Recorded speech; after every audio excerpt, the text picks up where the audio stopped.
Good evening, good afternoon, good morning to people around the world, because there are people in all types of places logging in. I want to welcome you back to season 2. We are in season 2 of the Married to My Purpose podcast. I want to thank all of you who have tuned in and listened to the episodes from season 1. So I want you to go back and take a listen and make sure you catch up, because we are on the road starting off. So first things first. The Married to My Purpose book is out. We were a bestseller on Amazon. I need you to go out and get it. If you like ebooks, it is on ebook for only 99 cents. Paperback is $9.99. Okay. And if you want autographed copies, you can reach out to me at Dr. Serelda at marriedtomypurpose.com. Okay. Dr. Serelda at marriedtomypurpose.com. So if you want an autographed book, just reach out to me. But we're going to go through some of the highlights of the book and the why and all of that types of stuff, okay? But first things first, I want to make sure you all understand what we're going to talk about on today. And basically what I'm going to do is lay the foundation of the next couple of months through season 2 and what we're going to discuss. Now, the Married to My Purpose construct is based off of 4 different sections, okay? Section 1 focuses on self-awareness, and this isn't the book. This is just a construct of the Married to My Purpose brand. But the first part of that is self-awareness, right? The second part of it is courting and dating yourself. The third part of it is proposing to yourself. And then the fourth part is marrying yourself in terms of your purpose. But today we're going to focus on self-awareness. Now, I will tell you that self-awareness by definition, and I'll read this, is the ability to perceive and understand the things that make you who you are as an individual. It involves being aware of your feelings, thoughts, actions, motives, desires, strengths, and challenges. It also means being able to recognize how other people see you. Self-awareness is a psychological state in which the self becomes the focus of attention. So we are going to start there and park there for a second. Self-awareness is a psychological state in which the self, which is you and me, becomes the focus of attention. How often are we not the focus of attention in our own lives? How often are we not the focus of attention in our purpose? Many times we are not what the definition says, which is the ability to perceive, to see, and understand, to comprehend the things that make you who you are as an individual. You know why? Because society has deemed to us that we are supposed to be a certain way. People have deemed to us that we are to be a certain way. Our parents, our teachers, our band directors, our pastors, our counselors. We are who we were created to be. Our counselors don't create us, right? Our band directors don't create us. Our teachers don't create us. Our marriages, if we're married, our partners, our soulmates, they don't create us. Who we are as an individual, we should be able to stand alone in that, with or without a partner. Yeah. And many of us don't live that way. I was caught in that web for a little while I was married. I was married 23 years, and I forgot that I had my own purpose because I focused so much on the marriage that my goals became the back burner of my life, because I was focused on building a marriage, taking care of my family, taking care of my husband at the time. I'm no longer married and I am single. And making sure that everybody else was taken care of. I did not realize, and I was not aware enough to understand that I was so far into this wanting to make sure everyone is okay matrix that I lost pieces of myself. Many of you out there are losing pieces of yourself because you're focused on everyone else. Again, let's go back to the definition of self-awareness. It is the ability to perceive and understand the things that make you who you are as an individual. Now, for me, there are three primary personality traits and gifts that I inherently carry. I'm a server, I'm a giver, and I'm a ruler. What does that mean? Server means that I want to help all the time, everybody.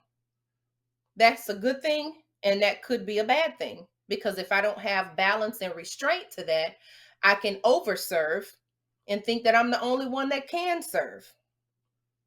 If I don't serve at all, then I'm not operating in my gift. The second one is being a giver. Now, I don't profess to be wealthy and rich and all of that stuff in terms of money and resources and investments and equity in my house and all of that type of stuff. But when I do have the ability to give, I will. If I'm inspired to give, I will. There was someone the other day that I was inspired to give money to. And what I did not realize is this woman was waiting and praying for a breakthrough to pay a bill. And she just cried when I handed it to her. I had no idea. She said, "This is going to go directly to the bill that I prayed for." I didn't know that she needed it. But I have no problems being a giver. And my grandmother used to tell me, when you give, you'll never be broke. And she's right, because I've never been broke. I may not have been had enough money that I thought I should have in my bank account or in my purse or in my wallet, but I was never broke. And I never went without eating or having the things that I needed to be provided for. And then the last one is ruling. Ruling is simply a person with administrative skills. They can go into a place and they can see things from the top down, or they can see things from the bottom up. I don't know if you are a ruler. I don't know if you are a giver. I don't know if you are a server. Now, with a ruler, sometimes those type of people can be easily misconstrued as aloof or unapproachable or too domineering, uh, black and white, can't operate in gray areas, because we see the situation from the top down, or we see the situation from the bottom up. Notice there is no middle. And oftentimes I've had to train my mind to see outside of black and white. So I'm not a gray area person. Sometimes it gets me in trouble, but I'm working on it. So I don't know. Do you have ruler created gifts? Were you born with those things? Were you born with those abilities to see? These are just mine. There are several other of those gifts. And if any of you are interested in further discussing that, send me an email at drserelda@marriedtomypurpose.com. But I want to make sure you all understand, when we're talking about self-awareness, we can have challenges because we may be misaligned. We can have challenges because we are misaligned. What does that mean? If I'm not aware of who I am, I can just move whenever the wind moves, and I can just move in whatever direction the wind is moving in, and not moving in my own purpose because I'm watching someone else do something.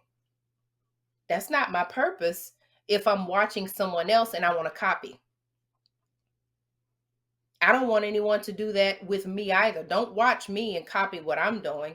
Figure out what you're good at. There are so many different quizzes and gift testings online that you could take free.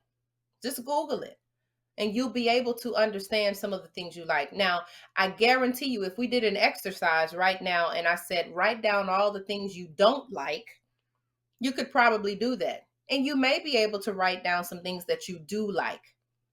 But what I want you to do, once you leave this podcast, I want you to do that. That's the start of you understanding who you are. Take self-awareness quizzes. Take self-awareness tests that you can find online, questionnaires. Okay? Take those things. Learn about yourself. I know some of them are DISC, and I'm not promoting any of these. How many people have taken the Myers-Briggs? That's another test that also shows how you are compatible or not compatible with other people. There are so many other ones out there. The most recent one that I took outside of Gallup's Strengths Finder is Emergenetics. Emergenetics is a really good one in terms of personality as well. But it talks about your personality if you're at work, your personality if you are just sedentary, relaxing. And I realized that I'm an extroverted introvert. Many of my gifts are extroverted. I'm a speaker, I'm a coach, I'm an ordained clergy woman in the Christian church, in the Christian faith. And I'm also a book publishing coach. Okay. And I'm an author. So when you think about some of those gifts, a lot of those gifts require me to be outwardly and publicly available, not only just, looking at me physically, but also audibly. Speaking, I can't just stand behind a curtain.